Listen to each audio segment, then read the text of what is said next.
Hello everyone, this is Suraj and welcome to education for educators. तो साथियों, last lecture में हम लोगों ने वेदांत दर्शन खत्म कर लिया था। उसी के क्रम में आगे बढ़ते हुए और आज का आगे बढ़ते हैं। और आज का जो हमारा टॉपिक रहेगा वो रहेगा हमारा जैन दर्शन। ठीक है, जैनिज्म। तो आइए शुरू करते हैं जैन दर्शन।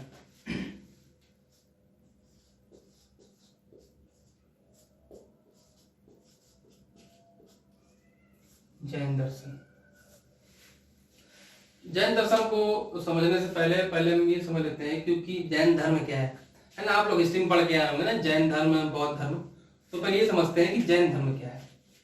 अगर जैन धर्म समझ लिया तो हम बौद्ध जैन के दर्शन को भी समझ जाएंगे। थोड़ी चर्चा कर लेते हैं। इसके हिस्ट्री पहलू पर नहीं जाएंगे कि कब उत्पत्ति हुई, किसने की, वगैरह वगैरह नहीं जाएंगे। ये धर्म में क्या मान्यताएं हैं इसकी बात कर लेते हैं। इसकी उत्पत्ति की बात करें तो किसने की थी, तो वो थे आपके ऋषभदेव। ठीक है, और इसमें 24 तीर्थंकर हुए, आप सभी जानते हैं। जो 24वें थे हमारे, वो महावीर स्वामी थे। उन्होंने ही इस जैन दर्शन को आगे तक बढ़ाया। उन्हीं की वजह से ही ये दर्शन हम आज जैन धर्म के बारे में हम जानकारी करते हैं। तो इस धर्म में दो संप्रदाय हुए। महावीर स्वामी के बाद आगे चलकर इस धर्म में दो संप्रदाय हुए। एक हुआ हमारा दिगंबर,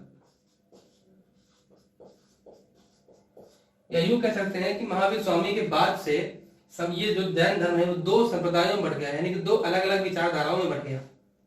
समझ रहे हो, जो धर्म था वो अब दो अलग अलग विचारधाराओं में बदल गया। कुछ लोग दिगंबर को मानने लगे, कुछ लोग श्वेतांबर। ये एक अलग संप्रदाय था, ये एक अलग संप्रदाय में बढ़ गया। जो दिगंबर थे, इनकी जो विचारधारा थी, ये नग्न रहते थे, नग्न, और ये श्वेत वस्त्र धारण करते थे।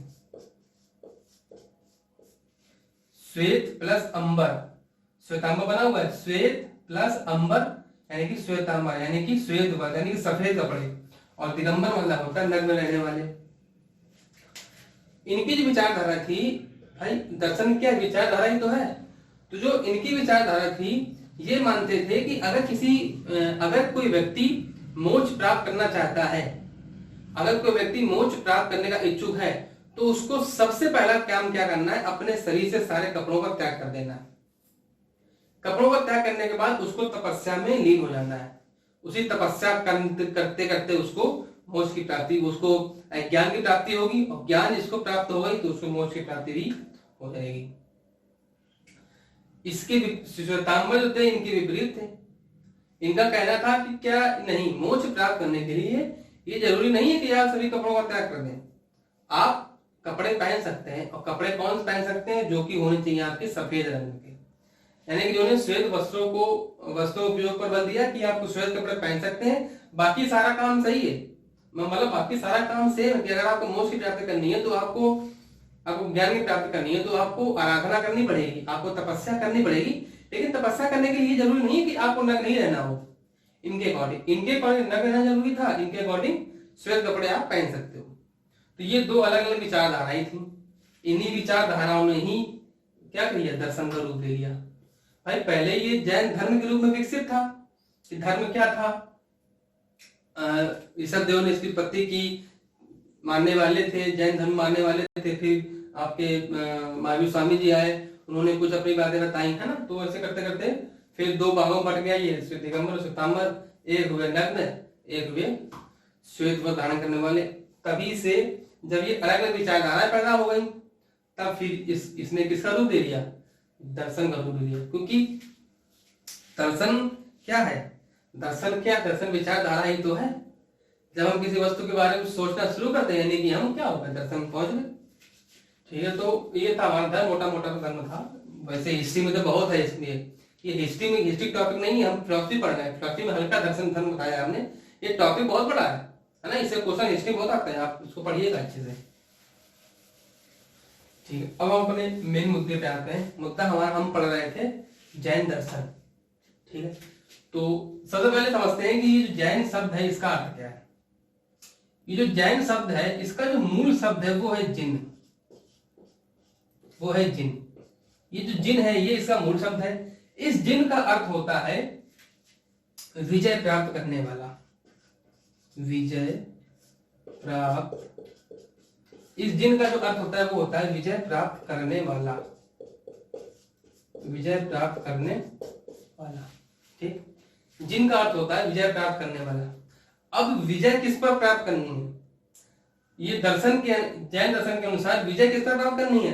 तो विजय आप प्राप्त करनी है आपके आध्यात्मिक ज्ञान पर, आपके आध्यात्म पर, यानी कि आध्यात्मिक चीजों पर आपको विजय प्राप्त करनी है। ठीक है, तो ये आप समझ गए कि जैन का अर्थ क्या है? जिन, जिन इसका मूल शब्द है, इसका अर्थ है विजय प्राप्त करने वाला, यानी कि आध्यात्मिक चीजों पर विजय प्राप्त करने वाला। ठीक है, हमने बताया था कि अगर हमें किसी दर्शन को समझना है तो सबसे पहले हम उसकी 3 चीजों को समझते हैं। उन्हीं 3 चीजों में दर्शन का पूरा पूरा उल्लेख किया गया होता है। सबसे पहले समझते हैं उसके तत्व मीमांसा को, उसके बाद समझते हैं उसकी ज्ञान मीमांसा को, ज्ञान एवं तर्क मीमांसा को, उसके बाद में समझते हैं उसकी मूल्य एवं उसके आचार मीमांसा को। ठीक है, अगर ये तीनों हमने समझ लिए, इसका मतलब हमने जैन दर्शन को समझ लिया। तो सबसे पहले हम क्या शुरू करेंगे? इसकी तत्व मीमांसा। क्या शुरू करेंगे? सबसे पहले हम शुरू करेंगे, पहला पॉइंट क्या आएगा हमारे पास? तत्व मीमांसा, तत्व मीमांसा। अब मीमांसा बताया था जानने की इच्छा, तत्व क्या? किसके बारे में जानने की इच्छा, है ना? तो ये जो जैन दर्शन है, मतलब तत्व क्या होता है? किसके बारे में बात करेगा, वही क्या होता है? वही तत्व होता है। तो ये जो जैन दर्शन है, इनके अकॉर्डिंग तत्व क्या है? इनके अकॉर्डिंग जो ये ब्रह्मांड है ना, पूरा पूरा ये जो हमको दिखाई देता है, जो प्रकृति है, नेचर जिसको हम देखते हैं, इसका निर्माण किसी ईश्वर ने नहीं किया है। इन्होंने ईश्वर को बिल्कुल नकार दिया। इनके अकॉर्डिंग ईश्वर नहीं है। ये जो ब्रह्मांड है, इसका निर्माण जो है ये कई द्रव्यों से मिलकर हुआ है। इसका जो निर्माण है वो कई द्रव्यों से मिलकर हुआ है, और इस द्रव्य को इन्होंने 2 भागों में डिवाइड किया। एक को बताया इन्होंने अस्तिकाय और दूसरा बताया इन्होंने अनस्तिकाय। समझ पाए? इनके अकॉर्डिंग तत्व क्या? इनके अकॉर्डिंग जैन दर्शन ने भगवान को बिल्कुल नकार दिया। ईश्वर इनके आगे कुछ नहीं है, ये ईश्वर को नहीं मानते। इनके अकॉर्डिंग ये जो ब्रह्मांड है, इसकी उत्पत्ति जो है या इसका जो निर्माण है, ये कई द्रव्यों से मिलकर हुआ है। ठीक है, उसमें और इन्होंने इस जो द्रव्य थे इनको 2 भागों में डिवाइड कर दिया। मैं लिखता चलता हूं। इसकी जो उत्पत्ति है वो इन्होंने द्रव्य से मिलकर बताई। किससे? द्रव्य। द्रव्य मतलब होते हैं आपके सब्सटेंसेस, है ना? इंग्लिश में क्या बोलते हैं इसको? सब्सटेंसेस। इस द्रव्य को इन्होंने 2 भागों में डिवाइड किया। एक इन्होंने बताया अस्तिकाय, एक इन्होंने बताया अस्तिकाय, दूसरा इन्होंने बताया अनस्तिकाय, अनिस्तिकाय। ठीक, अस्तिकाय को उन्होंने एक और नाम दे दिया। अस्तिकाय में इन्होंने ये कह सकते हैं कि रखा, किसको रखा? पदार्थों को रखा। किसको रखा? पदार्थ को। और जो अनस्तिकाय था, इसमें इन्होंने रख दिया समय को। समय कह सकते हैं या एक तरीके से काल कह सकते हैं, या समय काल एक तरीके से कर सकते हैं। तत्व मीमांसा है। तत्व इनके अकॉर्डिंग तत्व क्या है? जो ब्रह्मांड है वो कई द्रव्य से मिलकर निर्मित है। इनके अकॉर्डिंग ईश्वर कुछ नहीं है। और द्रव्य के इनको 2 भेद बताया, एक बताया अस्तिकाय, दूसरा बताया इन्होंने अनस्तिकाय। अस्तिकाय में रखा पदार्थ को और अनस्तिकाय में रख दिया इन्होंने समय या काल को। इनके अकॉर्डिंग ये जो सृष्टि है, ये जो ब्रह्मांड आपको जो दिख रहा है, ये अनादि है। अनादि का मतलब जिसका कोई आरंभ नहीं था, यानी कि हमको इसके आरंभ के बारे में जानकारी नहीं है कि इसका आरंभ कब हुआ, उसको बोलते हैं अनादि। और ये सृष्टि अनादि से लेकर के सृष्टि अनंत भी है, यानी कि इसका कोई अंत ना हो, क्या होता है? अनंत। और वास्तविक है, रियल है। जो हमको दिख रहा है वो सब चीजें रियल है। तो इनके अकॉर्डिंग ब्रह्मांड कैसा है? ये सृष्टि कैसी है? अनादि है, अनंत है और वास्तविक है। इनके अकॉर्डिंग ये जो सृष्टि है, ये अपने जीव जगत, ये जो जीव है और ये जो अजीब है, यानी कि ये जो जीव निर्जीव जो है, ये अपने स्वभाव से बनते हैं और अपने स्वभाव से ही बिगड़ जाते हैं। इनके अकॉर्डिंग ईश्वर का कोई रोल नहीं होता है। ये जो सृष्टि है ये अपने जीव या कह सकते हैं जो जीव है और निर्जीव, जो अपने जीव है और जो अजीव या निर्जीव है कि कुछ अपने स्वभाव होते हैं, उसी अपने स्वभाव के अकॉर्डिंग ही ये बनते हैं और उसी के अकॉर्डिंग ही ये बिगड़ते हैं। इनमें ईश्वर का कोई रोल नहीं होता है। ठीक है, तो तत्व मीमांसा में यही आएगा कि इन्होंने जो ब्रह्मांड है उसकी उत्पत्ति जो है, उसकी रचना जो है, उसमें ईश्वर का कोई रोल नहीं माना है। कई द्रव्यों से मिलकर बनी है, इसमें से कुछ पदार्थों से मिलकर बनी है और समय काल से मिलकर बनी, यानी कि कुछ पदार्थ थे, धीरे धीरे धीरे धीरे धीरे धीरे करके जैसे जैसे समय बीतता गया वैसे वैसे सृष्टि का निर्माण होता गया। तो ये थी हमारी क्या, तत्व मीमांसा। भाई तत्व में इतना ही रखते हैं जिसके बारे में बात की जा रही है। अब बात किसके बारे में की जा रही है यहाँ पर, ब्रह्मांड के बारे में। ब्रह्मांड का मतलब क्या, पदार्थों से मिलकर बनी है। कई समय इसको बनने में कई युग लगे हैं, कई समय लगे हैं, कई समय काल लगे हैं। ठीक है, तो ये थी हमारी क्या, तत्व मीमांसा। अब हम चलते हैं इसके ज्ञान मीमांसा पर। किस पे, ज्ञान मीमांसा पर।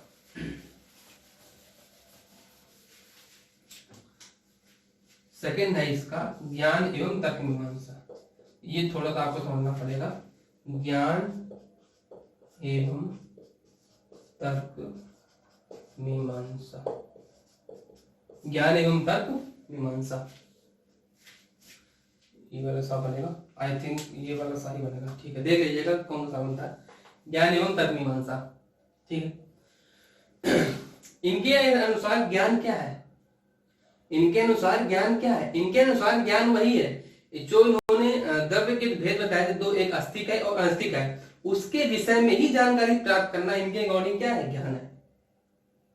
भाई तत्व के बारे में ही जब जानकारी प्राप्त करोगे, और तत्व क्या थे, पदार्थ और समय, यानी कि पदार्थ के बारे में और समय काल के बारे में ही जानकारी प्राप्त करने को क्या बोल देते हैं, ये ज्ञान बोल देते हैं। ठीक है, इसी ज्ञान को इन्होंने 5 भेदों में डिवाइड किया है। कौन कौन से ज्ञान है, इन्हीं ज्ञान को इन्होंने 5 भेदों में डिवाइड किया है। तो जो पहला भेद है, वो है हमारा, जो पहला भेद है वो है हमारा मति ज्ञान, हमारा मति ज्ञान। मति सेंस निकल रहा है बुद्धि से ज्ञान। कहते नहीं तुम्हारी मति बहुत मारी गई है, यानी कि तुम्हारी बुद्धि बहुत मारी गई है, तो ये बोल सकते हैं ना कि मति का मतलब क्या है, बुद्धि। तो ऐसा ज्ञान जो हमारी बुद्धि से या जो हमारे व्यक्ति के अंदर जो इंद्रियां हैं, जो ज्ञानेंद्रियां हैं, उनके अकॉर्डिंग जब हमको ज्ञान प्राप्त होता है, उस ज्ञान को हम बोल देते हैं क्या, मति ज्ञान। शॉर्टकट में लिखना चाहे तो लिख सकते हैं इंद्रियों के द्वारा, इंद्रियों के द्वारा। ठीक, ये क्या हो गया हमारा मति ज्ञान। दूसरा आता है हमारा श्रुति ज्ञान। श्रुति ज्ञान, अब श्रुति का मतलब क्या आ रहा है, सुनना या देखना कह सकते हैं। तो किसी अब सुनेंगे कैसे भाई, किसी चीज को सुनेंगे किसी शब्दों के द्वारा, किसी प्रतीकों के द्वारा, किसी चित्रों के माध्यम से, है ना। तो जब ऐसे से जब इस प्रकार से हम ज्ञान प्राप्त करते हैं, यानी कि किसी शब्दों को सुनकर, शब्दों को देखकर या प्रतीकों को देखकर, है ना, किसी चित्रों को देखकर, तो ऐसे ज्ञान को हम बोल देते हैं क्या, श्रुति ज्ञान। ठीक है, तीसरा हमारा आता है अवधि ज्ञान। अवधि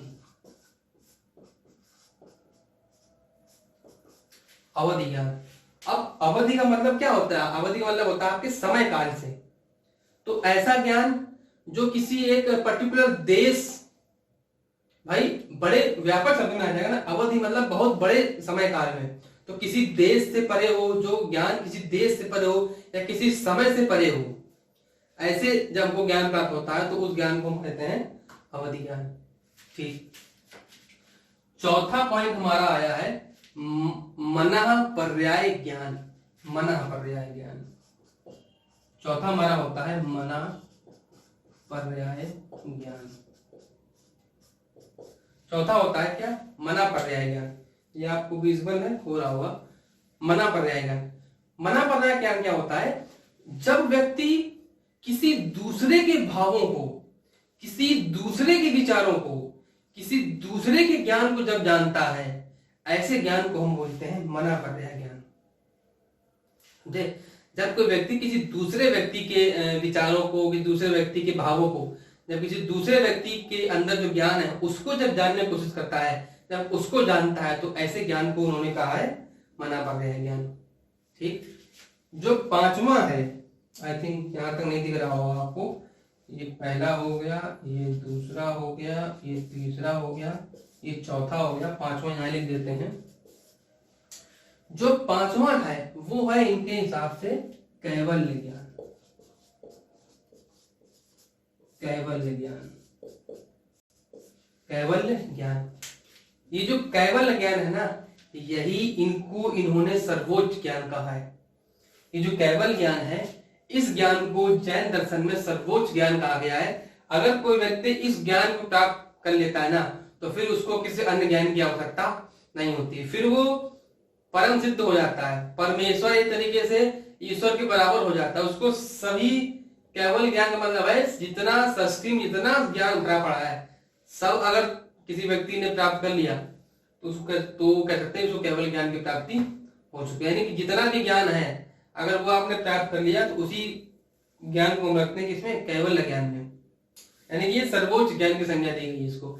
इस ज्ञान को प्राप्त करने के बाद ही व्यक्ति मोक्ष प्राप्त कर सकता है, इनका ये कहना है। इनके अकॉर्डिंग किसी व्यक्ति ने केवल ज्ञान प्राप्त कर लिया है तो वो मोक्ष प्राप्ति के लिए कदम बढ़ा चुका है, यानी कि अब मोक्ष की प्राप्ति वो आसानी से कर सकता है। ठीक है, तो ये थे हमारे ज्ञान के 5 प्रकार। ठीक है, अच्छा, ज्ञान का जो रूप है, ये जो ज्ञान के रूप है, इस ज्ञान को रूप को इन्होंने एक शब्द से परिभाषित करना चाहा है। वो शब्द है स्यादवाद। वो शब्द है, मैं बता देता हूं आपको थोड़ा सा, स्यादवाद। वो शब्द है स्यादवाद। ये जो स्यादवाद का अर्थ है, इसका ये जो स्यादवाद शब्द का अर्थ है, इसका अर्थ ये है कि कोई भी ज्ञान अपने आप में पूर्ण नहीं होता है। ये जो शब्द है इसका मतलब है कि कोई भी ज्ञान है वो अपने आप में पूर्ण नहीं है। किसी व्यक्ति के पास अगर किसी व्यक्ति ने किसी चीज के बारे में, किसी व्यक्ति ने किसी वस्तु के बारे में कोई निष्कर्ष निकाला है या वो किसी सत्य की तरफ पहुंचे हैं कि ये वस्तु ऐसी है ऐसी नहीं है, ठीक है, हो सकता है वो किसी एक व्यक्ति के अकॉर्डिंग तो वो सही हो, लेकिन हो सकता है वो दूसरे व्यक्ति के अकॉर्डिंग वही चीज गलत हो। तो इसका मतलब यही है कि कोई भी ज्ञान पूर्ण ज्ञान नहीं होता है। कोई भी ज्ञान पूर्ण ज्ञान नहीं होता। कोई भी ज्ञान जो होता है हमेशा अर्ध ज्ञान ही होता है। वो ज्ञान किसी एक व्यक्ति के अकॉर्डिंग सही हो सकता है, लेकिन दूसरे व्यक्ति के अकॉर्डिंग वो सही हो भी सकता है और नहीं भी सकता। इसलिए हम किसी ज्ञान को हम पूर्ण ज्ञान की संज्ञा हम नहीं दे सकते। ये कहा गया है स्यादवाद में, यानी कि इस शब्द का मतलब है कोई ज्ञान पूर्ण ज्ञान अपने आप में पूर्ण ज्ञान नहीं है। ये था हमारा ज्ञान मीमांसा। ठीक, अब इसके आगे बढ़ते हैं। क्या तर्क तो हो गया, ज्ञान हो गया, अब क्या आएगा, मूल एवं आचार मीमांसा।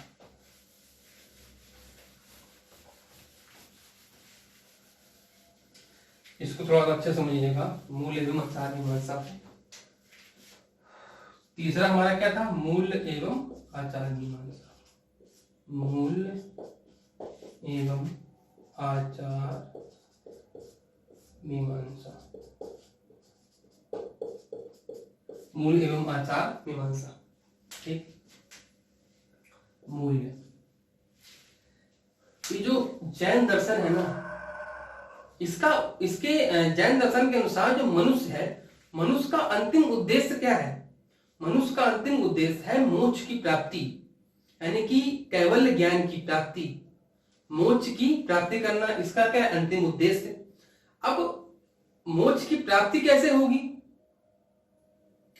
मोक्ष की प्राप्ति कैसे होगी? मोक्ष की प्राप्ति होगी आपके अंदर ज्ञान होना चाहिए, ज्ञान के साथ साथ आपके अंदर कुछ मूल्य भी होने चाहिए, तभी आपको ज्ञान की प्राप्ति हो सकती है, तभी आप मोक्ष की प्राप्ति कर सकते हैं। ठीक है, तो इन्हीं मूल्य की प्राप्ति के लिए, इन्हीं मूल्य की प्राप्ति करने के लिए इन्होंने 3 सिद्धांत दिए, या कह सकते हैं 3 रत्न दिए, जिसको बोलते हैं त्रिरत्न की संज्ञा दी। इन्होंने उस मूल्य की प्राप्ति करने के लिए त्रिरत्न, जिसको हम बोलते हैं त्रिरत्न दिए। इसमें से पहला है आपका सम्यक दर्शन, सम्यक दर्शन, दूसरा है आपका सम्यक ज्ञान, और तीसरा है आपका सम्यक चरित्र। इन्होंने मूल्य के बारे में बताया कि व्यक्ति को मूल्य, कौन कौन से मूल्य आपके अंदर होने चाहिए, जिस अगर ये मूल्य आपके अंदर होंगे तभी आप उस सर्वोच्च ज्ञान को, यानी कि आप कैवल्य को, यानी कि आप मोक्ष की प्राप्ति को कर सकते हो। तो इस मूल्य में इन्होंने एक त्रिरत्न का सिद्धांत दिया, 3 रत्नों का सिद्धांत दिया। पहला है आपका सम्यक दर्शन, दूसरा है सम्यक ज्ञान, और तीसरा है सम्यक चरित्र। ये जो सम्यक दर्शन है, इसमें इनका मानना है कि जो हमारे जो तीर्थंकर हुए हैं उनके द्वारा जो भी विचार दिए गए हैं, भाई दर्शन क्या विचारों का समूह है, जो भी विचार दिए गए हैं वो आपको स्वीकार करने हैं, वो आपको एज इट इज मानने पड़ेंगे, तभी आप कह सकते हो कि हाँ आपको इससे थोड़ा बहुत नॉलेज हो गई है। सम्यक ज्ञान क्या है? जो भी इन तीर्थंकरों के द्वारा जो भी पुस्तकें लिखी गई कह सकते हैं, या जो भी ज्ञान दिया गया आलेखों के माध्यम से, किसी चीज के माध्यम जो भी ज्ञान अलग दिया गया, उसका अनुभव आप करिए, उसका आप व्यवहारिक जीवन में अनुभव करिए, उसका आप ज्ञान लेकर के उसको आप अपने व्यवहार में लाइए, तभी आप उस चीज को अच्छे से सीख पाएंगे। तो ये हो गया सम्यक ज्ञान। अब सम्यक चरित्र के लिए इन्होंने कुछ और चीजों पे फोकस किया, ये जो इस सम्यक चरित्र को हम अच्छे समझते हैं, ठीक है। चरित्र, सम्यक चरित्र,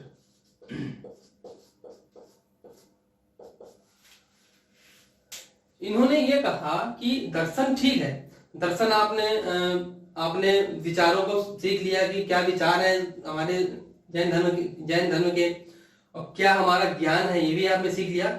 लेकिन अगर आपका चरित्र अच्छा नहीं हुआ, अगर आपका चरित्र निर्माण अच्छा नहीं हुआ, तो आप मोक्ष की प्राप्ति नहीं कर सकते। आप ज्ञान की तो प्राप्ति कर सकते हो, बिना चरित्र के आप ज्ञान की प्राप्ति कर सकते हो, लेकिन आप मोक्ष की प्राप्ति नहीं कर सकते। मोक्ष की प्राप्ति करने के लिए आपको चरित्र आपका उत्तम होना चाहिए।